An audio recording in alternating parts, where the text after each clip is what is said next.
of the D4H Bravo Zulu live stream series.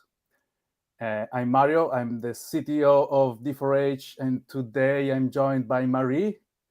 Hello, Marie, who is the implementation and training specialist here at D4H. Hello, Marie. Hi, everyone. So today we are going to talk about the new features that we released across all our products in the last 6 months or so. We are going to show you how they work, why they're important, and how they can help you respond more effectively. Of course, this is going to be just a small selection of all the new features that we've released in this time frame. We selected essentially only the features that we thought our audience would be more interested in knowing, let's say. Before I start, I just wanted to give you a quick overview of what 2022 was like for our engineering team, okay?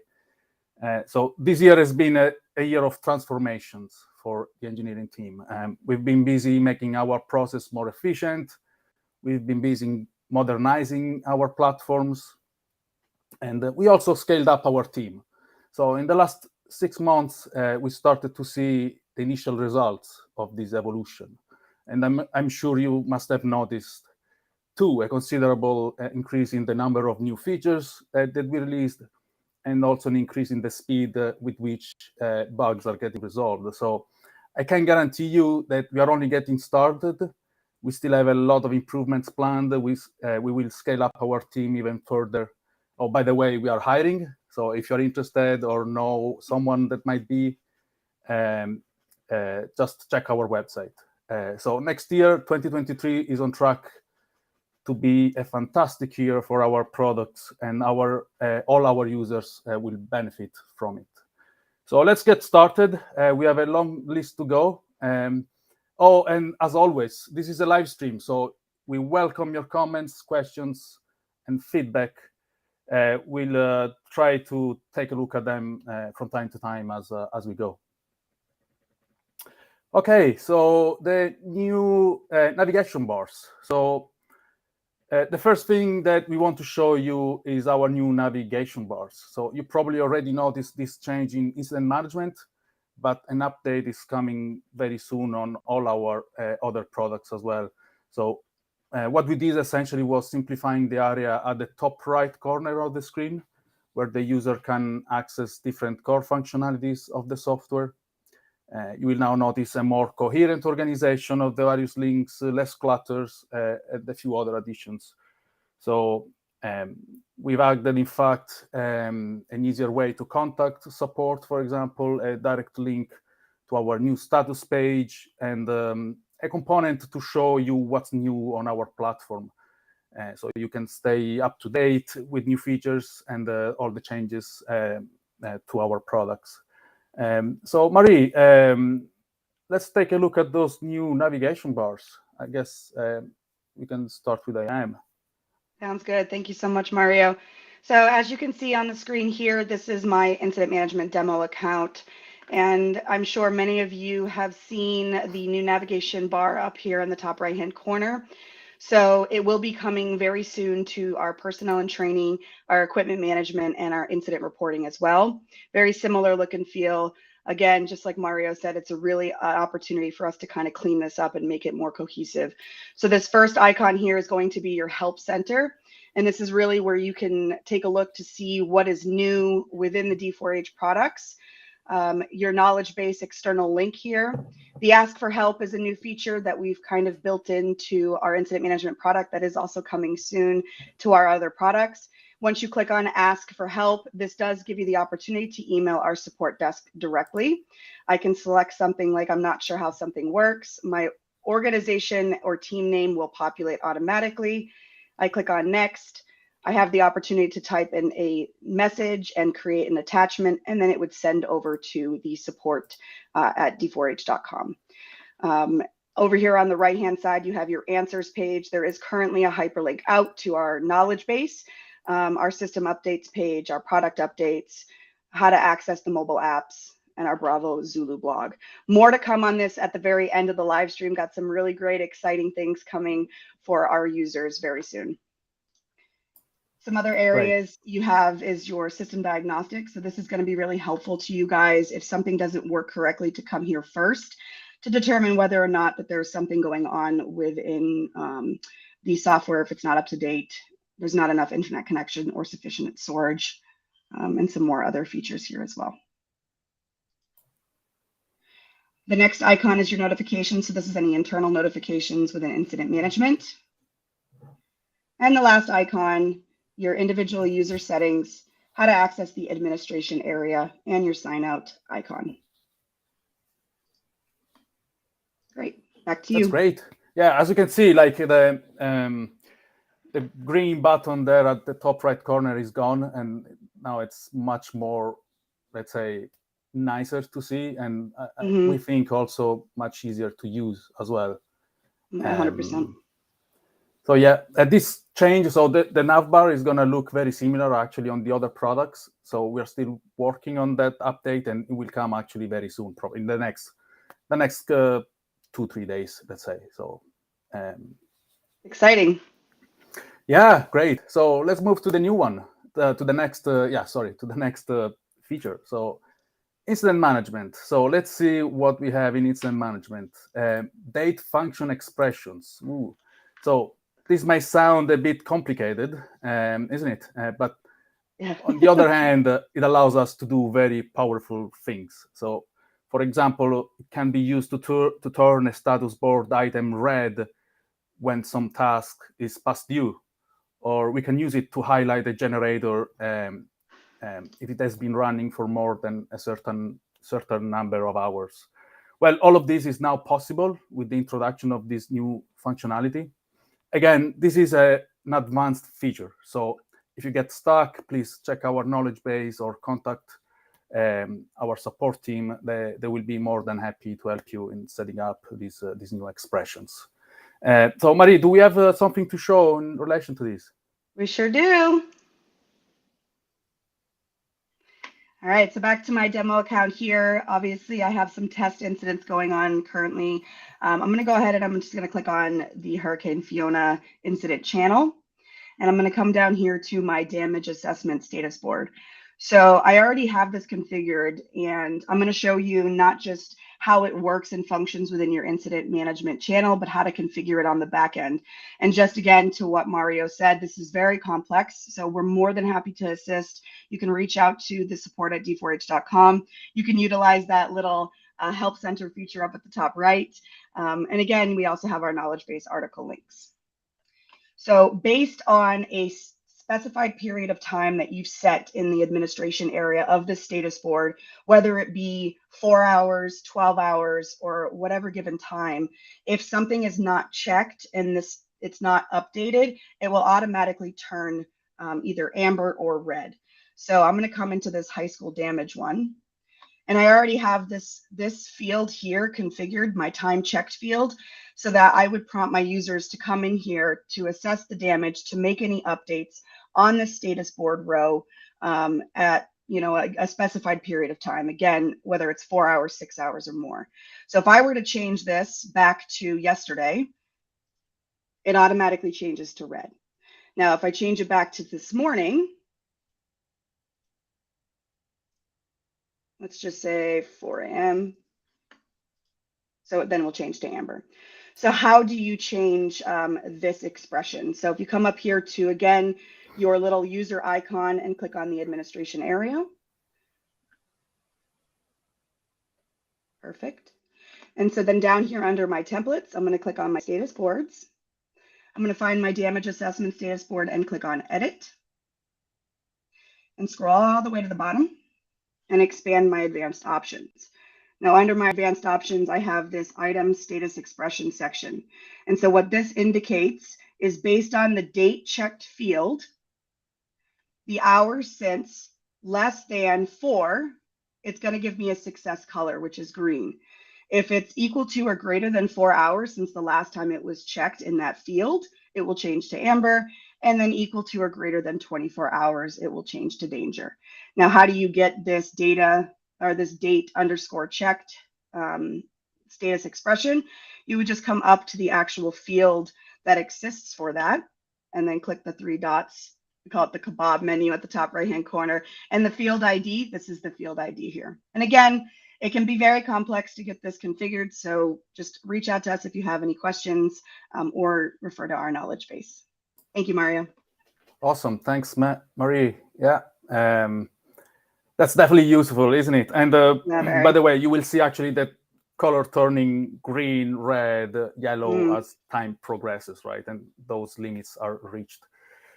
In the future, we are probably going to add some alerting system around that. So that's actually in our backlog.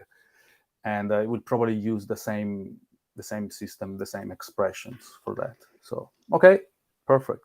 Let's move to the next one. So mapping updates. So we've essentially updated the underlying component that is responsible for rendering maps on incident management. So as a consequence, we got access to the most up-to-date layers from Esri, our map provider, plus some more bonus features. Many of you have already noticed in the past that our map layers, especially the satellite imagery layers, were a bit out of date.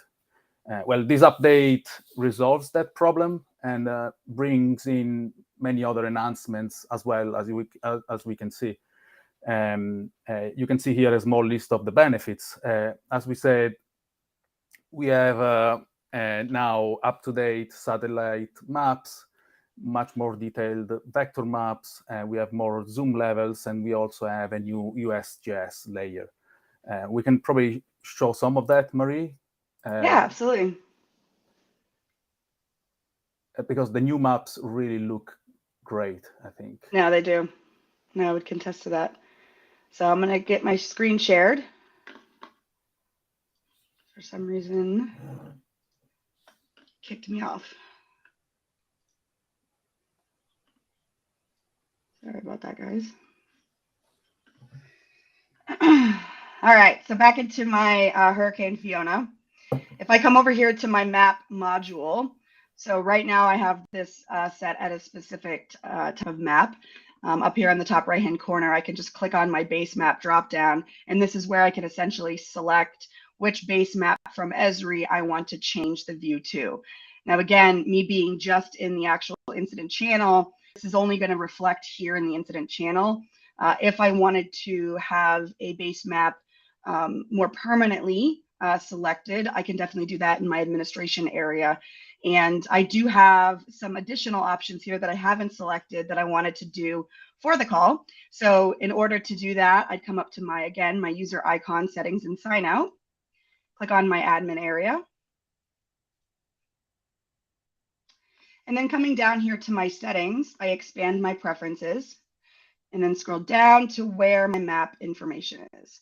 So as you can see, I only have these base maps currently selected, but these are the additional ones that Mario was referring to as the new maps that are now available. You can still add your custom base map here. There is information on your knowledge base. And again, if I wanted to change my organization's map view, I could definitely go in here and do that from here and then click Save Settings. I'm going to go back into my incident channel and then hit my drop down, refresh my page. And so now I have these additional featured maps available to me. Great. Good stuff. The new satellite imagery is even like it's clear that it's much more like detailed straight away, isn't it? That it has a better resolution than the old one. Absolutely. So yeah, a lot of our customers are already loving this update. Yeah, that's great. Absolutely. Thanks, Marie. You're welcome. Thanks, Mario. All right, new one. Let's see what's the next one. New filters. So navigating large amounts of data can be difficult.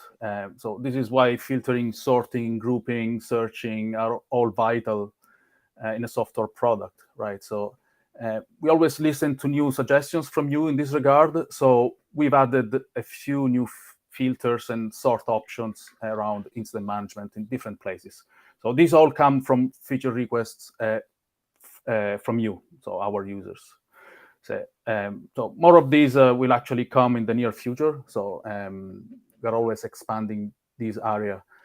So what are these new filters and sort options that we just added? So in the personnel module, we can sort by role and show online users first. In the status boards, we can limit the search to only the name field, while before the search feature was actually looking into every field of a status board item, which might not always be what you want, right? So now you can only search, we can search only within the name field, which can give sometimes better results, right, in the search. So then in personnel collections, so in the admin area this time, the list is now paginated.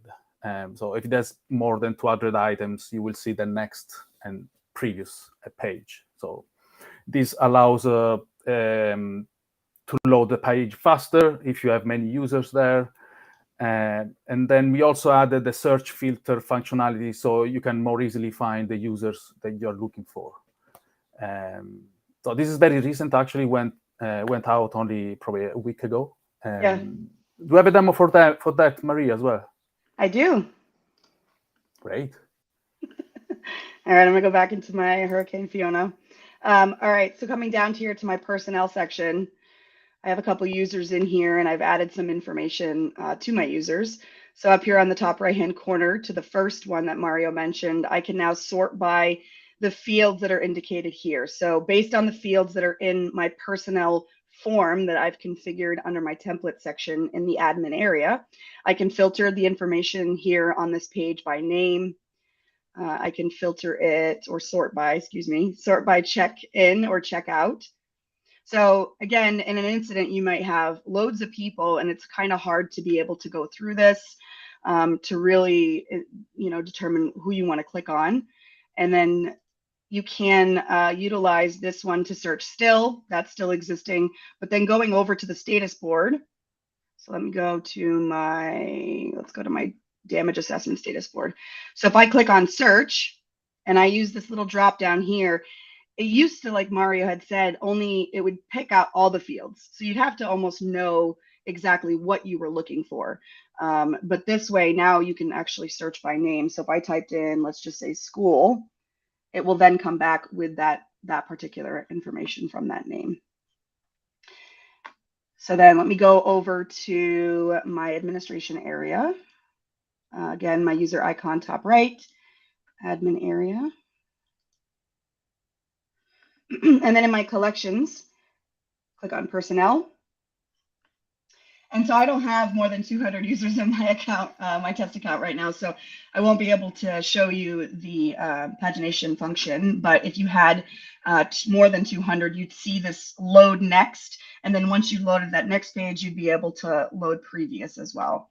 But to the other point up here at the top, you can search by the name. You can also search by group as well. So if you assigned a group to any of your personnel here, you can search by the group as well. So if I search Bob, makes it a little bit easier to pull up that information. Awesome. Yeah, absolutely. Thanks, this comes very useful when you have a Yeah. lot of users, isn't it? And we have Yep. actually some customers who have a lot of users. Yeah, I've seen Yeah. some accounts that have lots, hundreds. Yeah, for sure. Yeah. So we have a question there from Michael. Is it possible to rearrange the order of the items in the menu on the left of the screen? So not yet. That is actually in our backlog. It is actually, there's quite high priority relatively to the other ones, of course. So I guess we'll get to that probably in a few months. So probably definitely in 2023, I'd say. But yeah, we have received that request from a few users already, right, Marie? I think. Yeah, we have. Yep, absolutely. Great. It's definitely a really good request for sure. So thank you. Oh yeah, it makes tons of sense. Yeah. Because I've definitely seen that whole menu on the left-hand corner can get very, very long for sure. Yeah, especially for some larger customers. Another question from Andy. So can you track units via APRS on maps. So I guess that refers to real-time tracking, right? So at the moment, it's not possible to do real-time tracking on the map, but that's again on our roadmap. So it is actually, it is actually a relatively large project to work on. So we'll have to schedule that properly. I don't have a timeline for now, but I can definitely see that is in our roadmap. And this is actually also a very important feature. So we'll probably get to that sooner rather than later. Yep. Yeah. All right. Yeah, for sure. Let's move on. Awesome. So maintain sorting and grouping selection when printing status boards. So this was a highly requested feature, and also Casey from Lincoln County had suggested it on a recent live stream. So thank you, Casey, if you're watching. I was actually at that live stream, so I remember it very well. So as the title says, we now maintain the sorting and grouping preference when printing a status board, while before these options were not really preserved. So probably this was more like in the middle between a bug and the new feature, right? I mean, because probably since the beginning should have been this way, but now this is possible. Marie, do we have a demo for that? Yes, we do. So I already have my damage assessment status board open. So if I chose to change, let's just say sort by status, and then up here at your kebab menu, you hit that little 3 dots and then you print to PDF. So the PDF will populate in another tab and it will be in the order in which that I just sorted my status board. So really great feature for sure. And like Mario said, probably between a bug and an enhancement, but definitely good to bring to our attention because, you know, we're not always necessarily aware of those type of nuances. So thank you for that, everybody, as well as Casey from Lincoln. Awesome. Stuff. Okay, next one. Tagging updates. So here we should have a small video actually, because this is on the mobile app. This is an enhancement for the mobile app specifically. So there's a lot going on at the moment in terms of mobile app improvements. But let's take a look at this one specifically. So as the name suggests, we can now tag log messages in a similar way to what we can do already in the web application. So tagging messages, a great one. Yeah, tagging messages is a very powerful feature. So it allows us to filter the log to show only certain tags. And this was only available at the moment. Well, not at the moment. It was available in the past only on web. Now it's available also on mobile. So as you can see from the video, this is now very easy. We have this plus icon. When you click on the icon, we actually have the ability to add an attachment or also add a tag. So we then select the tag. We can select, the tag can be a module or status board, for example, or it can be a specific item, as we are doing here. We are selecting a specific item with a search. Those tags are added, attached to the message, and then we set the message, and the tags are there. So yeah, I know a few customers, and one in particular who must have been super happy that, you know, when we released this feature. Yes. And as I said, more is coming to mobile. So things are moving pretty fast now on the mobile app. So there are a lot of things already in the pipeline. Absolutely. Yeah. And send any questions or enhancements or anything like that, any feature requests, you can always send over to support@d4h.com as well, so that we can log either against an existing one. It's always good to add more people to existing enhancements because that can help bump that priority a little bit. But additional to that too, maybe it's things that we just aren't aware that are important to you guys. And so be really great if you could send stuff like that into us. Yeah. Good stuff. All right, so let's move to personnel and training.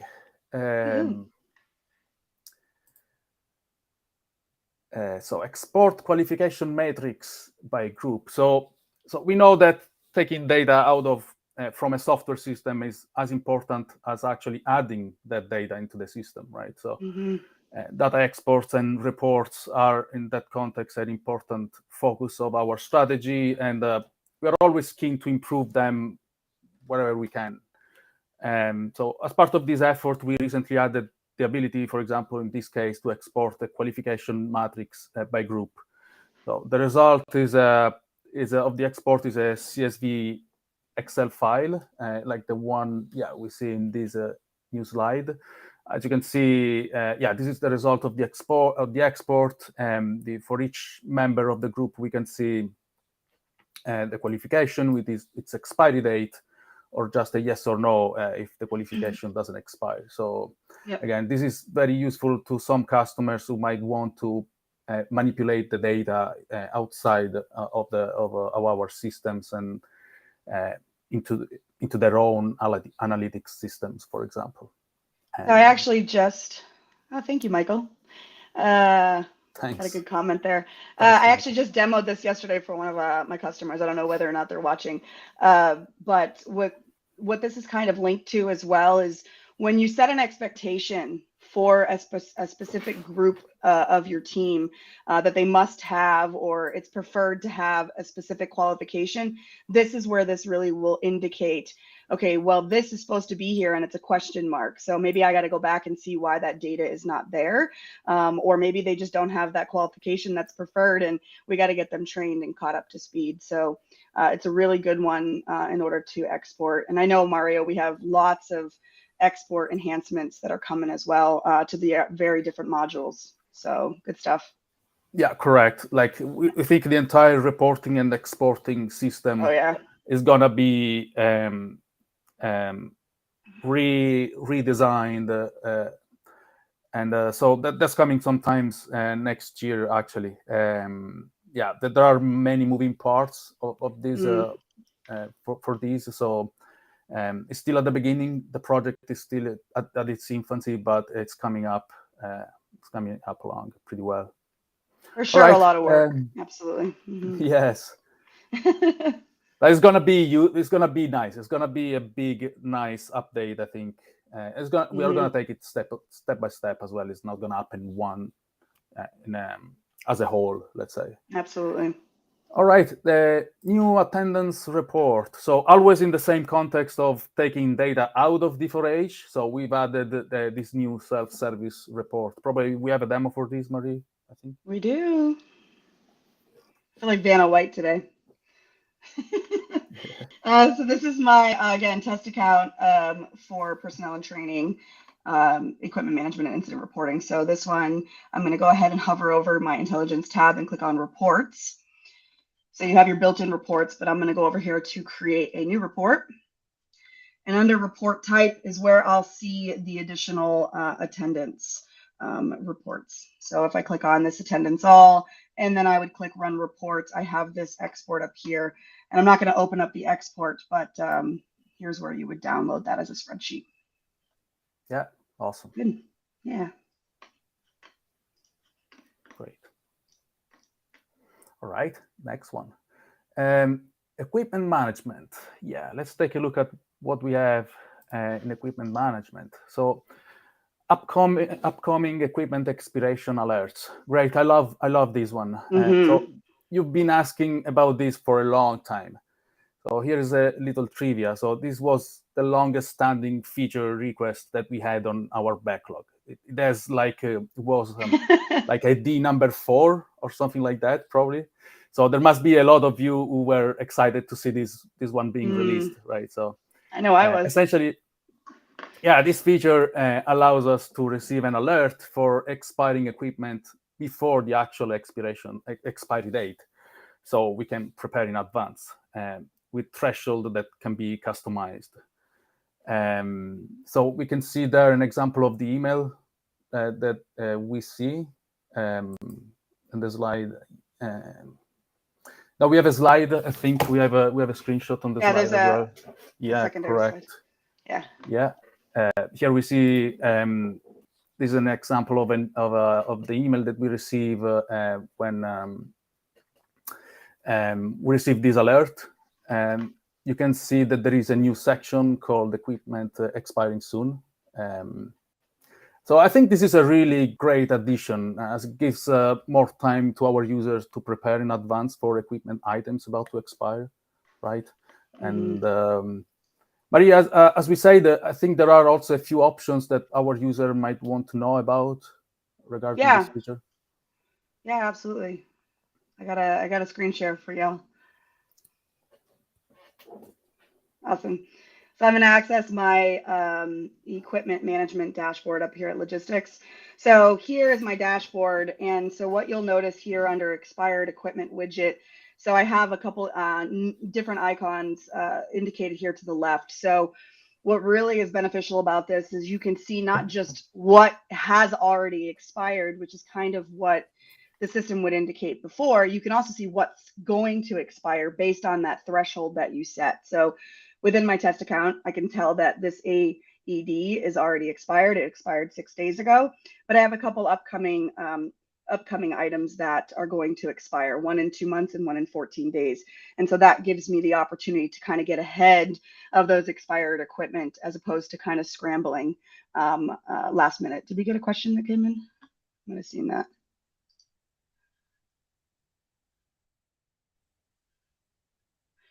Wanting to see this in the org level. To what this is referring to, it's probably to the report. So his accounts are, yeah, he looks like Jim is looking to potentially see this at the org level within each team. So maybe we'd have to dig into that a little bit further. Yeah, absolutely. Sure. Yeah. But yeah, we can absolutely take a look at that to see. Yeah. Got another one from Gary. You guys are all very busy today with the comments. I love it.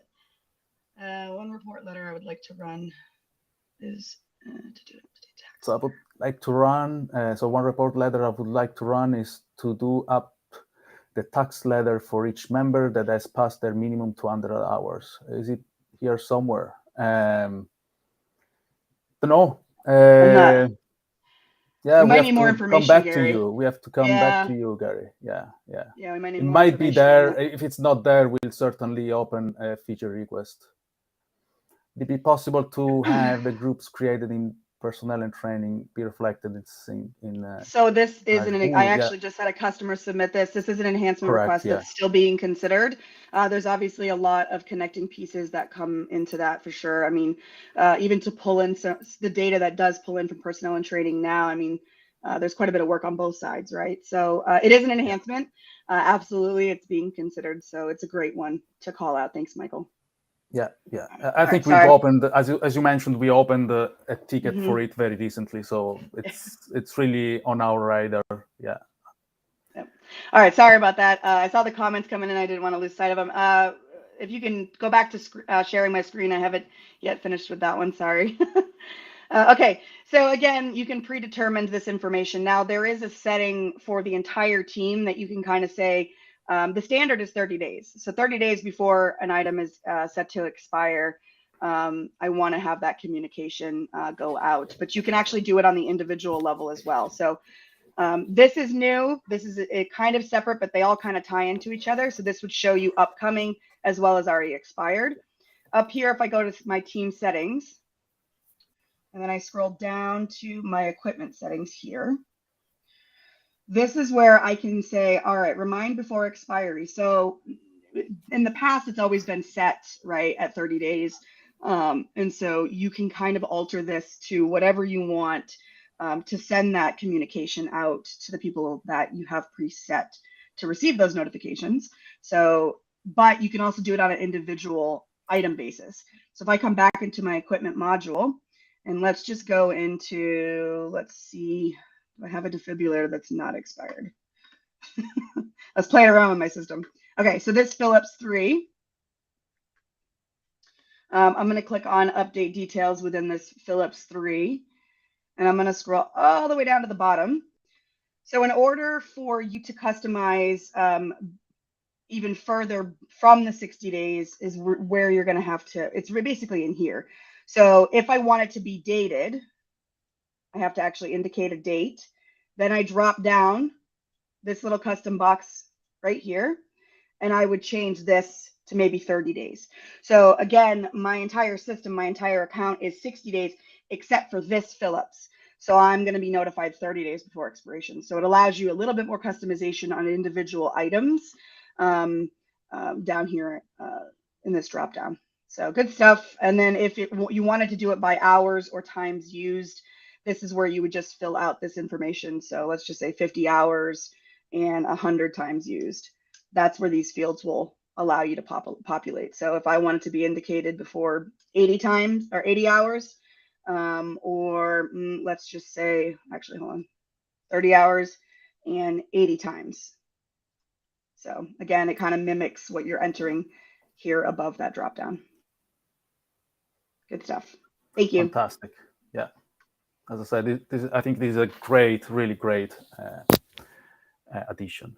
All Absolutely. right. So let's see what we have on the so-called shared services. That's essentially, those are all new features that span multiple products. So first of all, so you folks all work and deal with emergencies, right? So you know that incidents can just happen no matter how well you try to prevent them. So it's important how to respond to them, and an important part of the response is also communication, right? Communicating in the proper way. The way we communicate incidents and malfunctions on our D4H systems are our status pages, which now are clearer, divided by region, so you only see the info related to your specific region. And now you can also subscribe to receive updates and alert to any new event. So hopefully there's not gonna be any, right? But from time to time, Yeah. it can happen. So in that case, you might be you might want to know about it. But do we have something about it, Marie? We do. To show these new status pages. So I actually kind of wanted to show you how to access it within the product itself, and then I'll show you how, once you do access it, how to subscribe. So not yet in personnel and training and equipment management and incident reporting, but once that new navigation bar is been pushed out in the next few days, you'll see it up here. So if I come to the help center, I'll have this system diagnostic down here. So I think I always try to encourage all of my implementation, all my customers to go in here and subscribe, because it's good to go, all right, well, is there a potential outage? Like Mario said, we don't want that to happen, but if it does happen, this is where you can go to for real-time updates on those outages. So going again to the help center, clicking on system diagnostics, you have this server status page. And if I just click on this hyperlink, it will then take me to this web page. Again, it's on the status at .d4h.com. So I can, in fact, change which region I'm currently in, whether it's the US server, the European server, Canadian server, Asia Pacific. So if I clicked on the United States, which is where I'm located, I can see that all the products here are fully operational. If there was anything that had a system outage, it would be indicated with one of these icons up here. And then you can also take a look at any of the previous dates or any of the previous incidents that have occurred. So it's a great way to really be aware of what might be coming. And it is an automated email, from my understanding. Is that correct if you do subscribe? Yeah, correct. Yeah. Yeah, so you just type your email down here and hit subscribe. It's a good one. I like this one. Awesome. Thank you, Mark. All right. Let's move to the next one. Duplicate activities. So activities are incidents, exercises, events for personnel and training and incident reporting. So previously we saw the longest standing feature request. So now we are seeing here the most requested feature request. So we literally received hundreds of requests around this. So finally, this is out. We can see how this is useful, right? I mean, this comes very handy when we have a repeating event, for example, such as an exercise, and we want to just copy over all the data from the previous event into the new one. So a demo around this would clarify how this works a little bit better. Yeah, and this is a good one. I mean, I don't know how many support tickets came in requesting this, but it's a very useful feature to Mario's point, if you have, certain training exercises or events that happen continuously. So this I already have open under my exercises under operations. So this exercise, if I would like to duplicate it, I would just scroll down to this yellow box indicating duplicate activity, and I would click on duplicate. So this is where I would potentially update any information for the duplicated activity. So if I wanted to change the title, I could definitely do that. Here's where I would change the start date and times. There is this advanced options field here. So you can choose to duplicate your tags that are in the existing one that you're duplicating, the attendees that are in the current one, canine attendance if you have that feature, your resources, your equipment, and your costing. So if I don't want any of this to be duplicated, all I would need to do is unselect all of these and click on duplicate. And so essentially what it will do, it will duplicate anything else that's not selected here. So it's really good. It's a great tool. And then if I were to click this, so here it is, and I can duplicate it again. I can view it. I can edit it. Jump right into it. It's a really great feature that I know a lot of you guys have been asking for quite some time. So thank you. I think we got a question. Yeah, from Gary. Can it be duplicated once it's approved? I think it could. Yeah, it's a good question. Yeah, if you want to go back to sharing my screen, I just approved this exercise and I can show you. Yeah, up at the top, you see the duplicate here. Yeah, it should be possible. Yeah. Yeah, it's just it's a different area. So instead of it being in a yellow box down below, that's duplicate activity. It's just here under the approved report section. But yes, you can. Good question. Awesome. Yeah. I think we've also another great question from Chris. Yeah. I'm curious, has there been any discussion about adding the ability to duplicate existing plays on the incident management side? That's something we've never seen before, right? But I see how that can come useful. Like plays can be quite complex, can have quite a complex structure.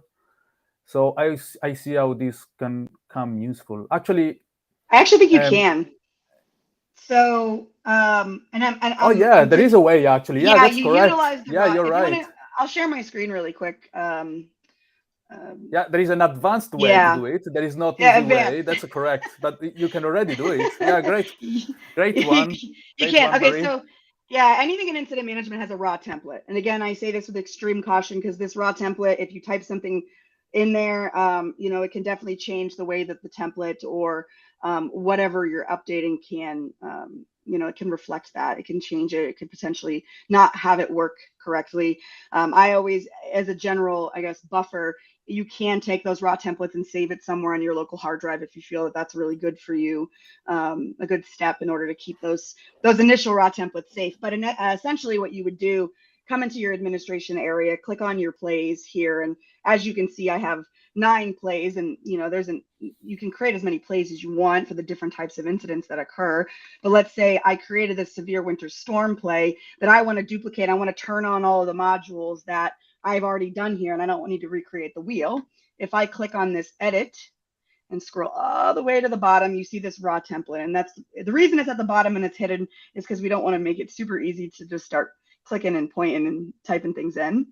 And so if you were to right click, select all, copy, and then paste it in a new play, essentially it would just duplicate exactly what's there. And you can do the same thing for your templates. So your situation, you may want to not recreate the wheel and you're working with another county or organization that has a really great situation template. All you got to do is say, hey, can I have your raw template? And all they got to do is come down here, copy that raw template, and send it over to you. So it's really good. Good way to kind of make it easier, right? Yeah.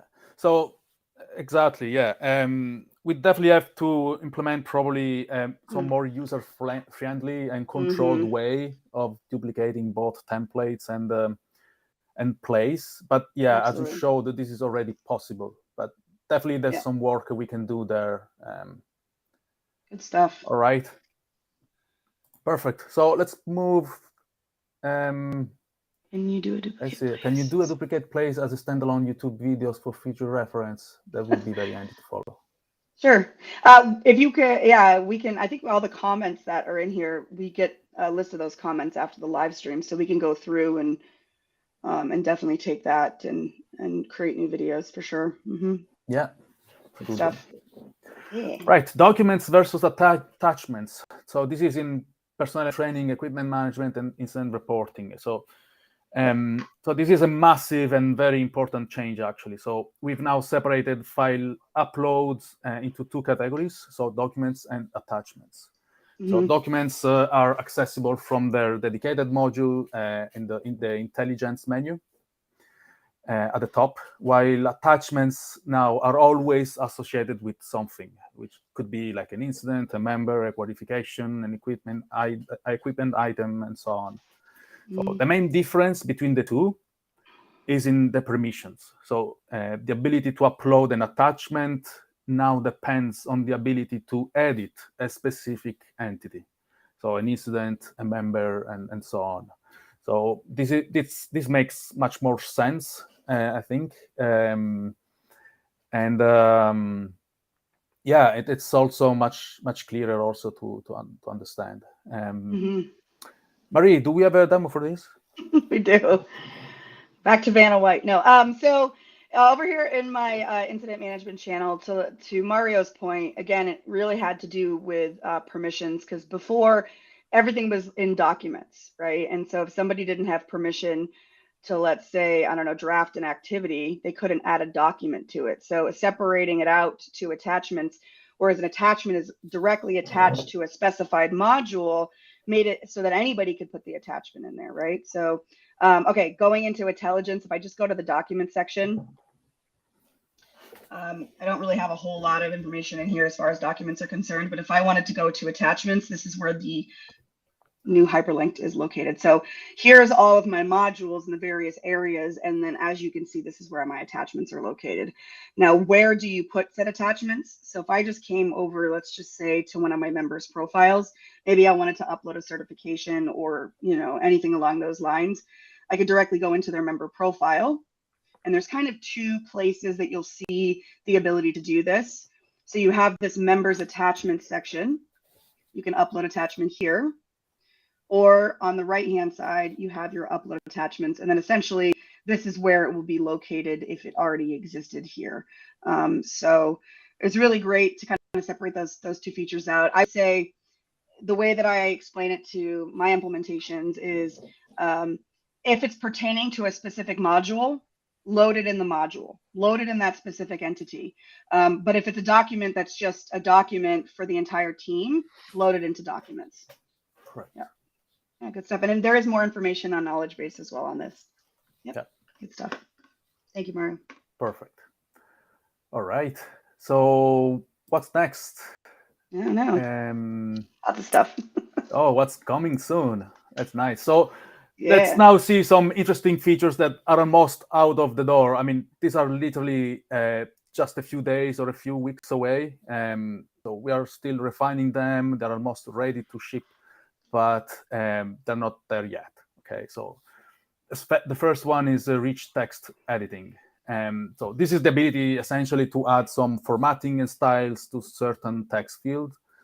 The initial release will focus on some activity fields, so fields for incidents, exercises, events, and those fields are things like descriptions, secure note, pre-plan, and so on. So we'll bring these to more places as we go, as for example, to the whiteboard, for example.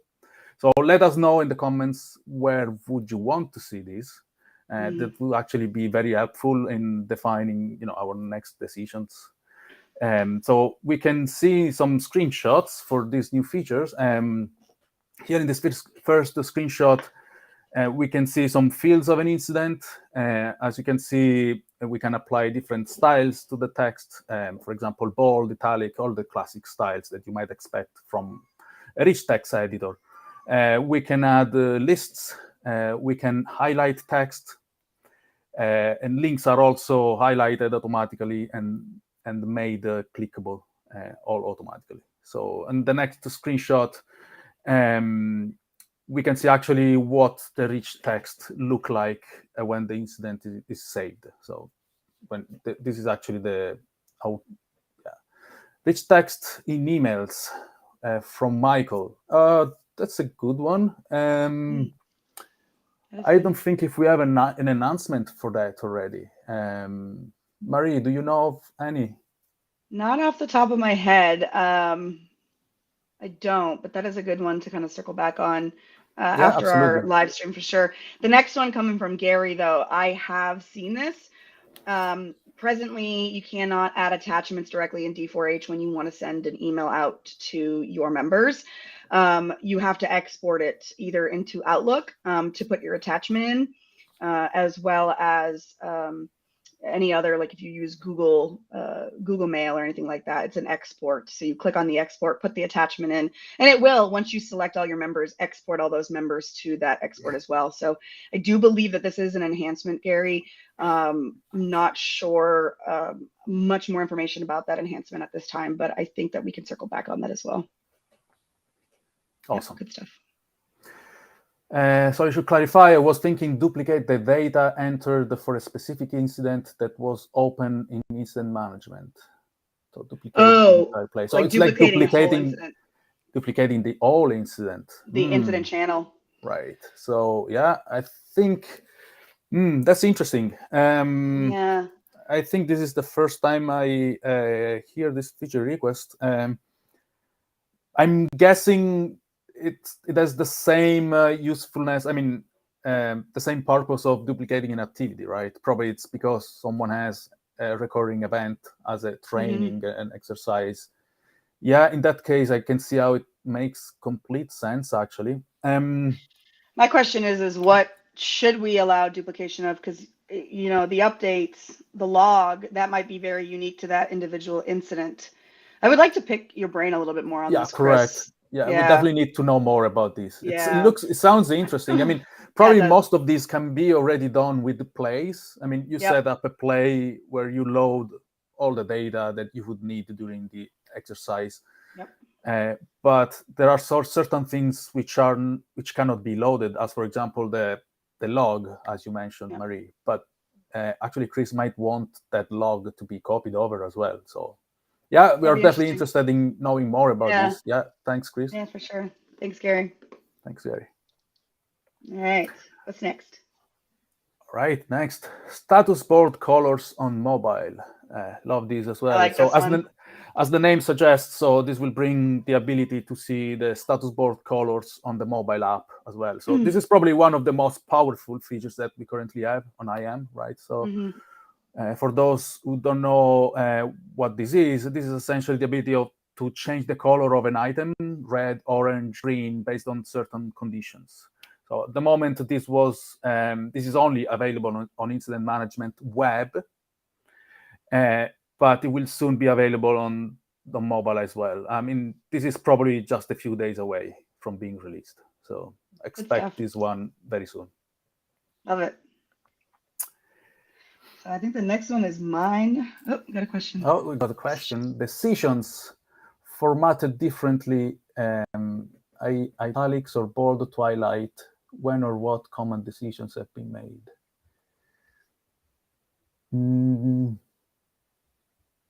Maybe back to the rich text?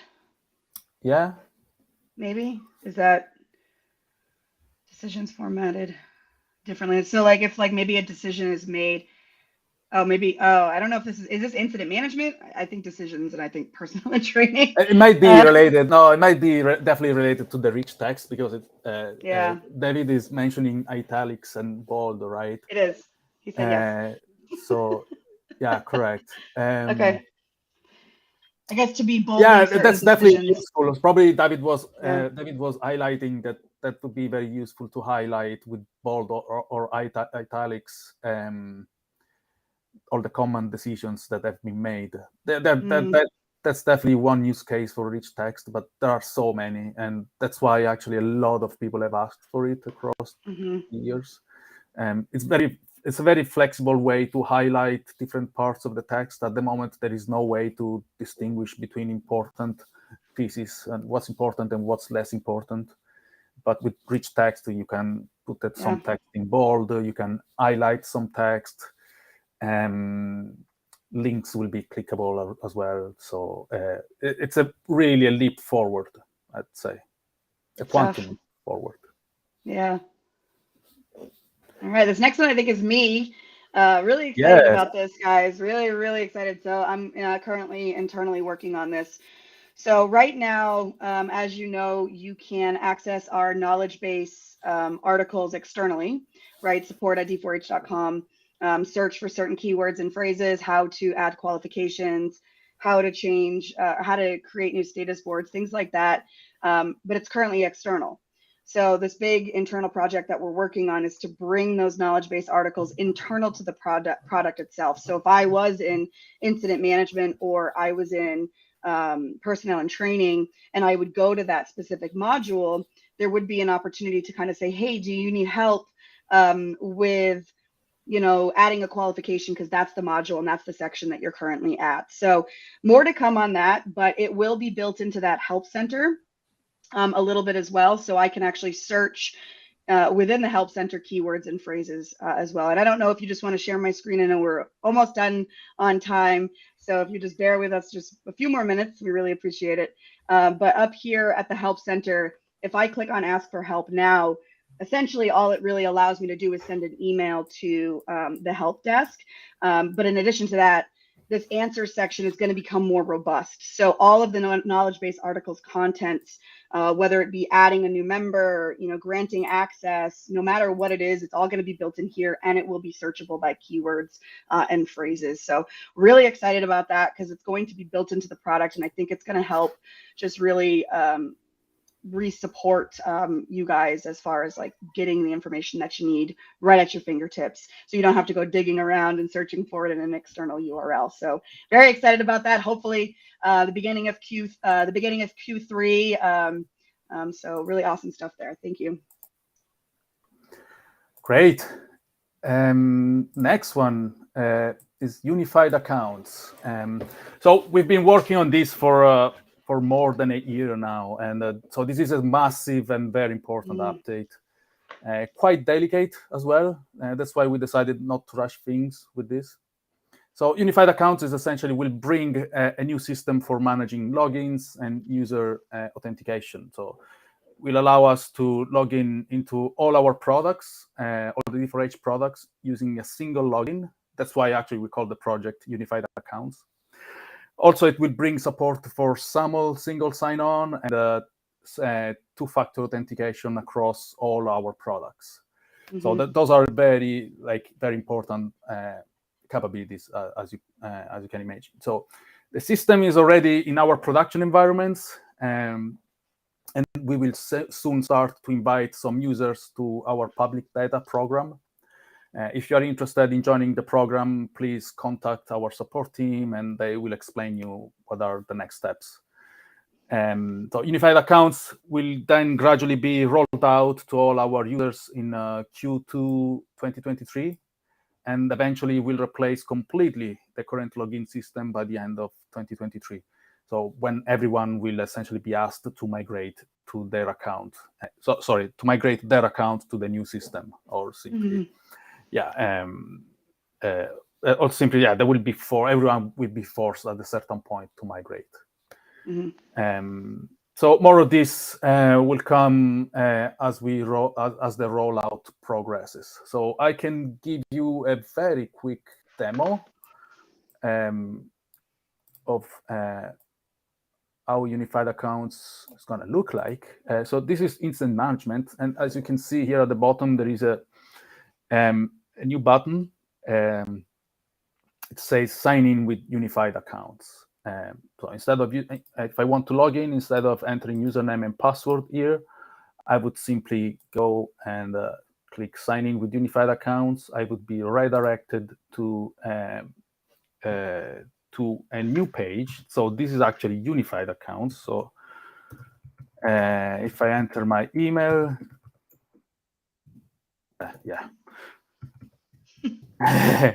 You forgot your email already, Mario. Not my personal email. It's sign in. So I would be logged in straight away, into incident management, without entering my password. So this is magic. This is because we are actually, this supports, we are using single sign-on, and I was already logged in into our identity provider, right? So since I was already logged in, the system didn't ask me again for the username and password. So it will work essentially the same now. If I go to the other products, I would just choose a login using unified accounts, and I would be already magically, logged in with the same account and without entering username password. Of course, the first time you might need to enter username password in your identity provider if you have not done that yet, of course. But all the next times then will be, it will be like an automatic login. So Dave, yes, that is coming.